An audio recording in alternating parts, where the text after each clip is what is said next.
আমাদের জন্য কিন্তু স্পেশালি করে আমাদের আলাদাভাবে খেতে বসিয়ে দিয়েছি, সমস্ত কিছু রেডি করে দিয়েছে আমাদের জন্যই। যেহেতু আমরা অনেকটা দূর যাব, প্রথমেই কিন্তু আমার পাতে পড়ে গেছে ভেজিটেবল চপ, যেটা স্বাদ ছিল কিন্তু খুব সুন্দর। আর এই যে দেখো মেনু কার্ড, এটা হচ্ছে কিন্তু ওদের অল খাবার, সঙ্গে স্যালাড দিয়েছে।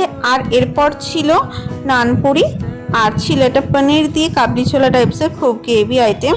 তো খুবই সুন্দর টেস্টি ছিল। বিয়েবাড়ির খাওয়া দাওয়া মানেই তো এটা জমজমাট।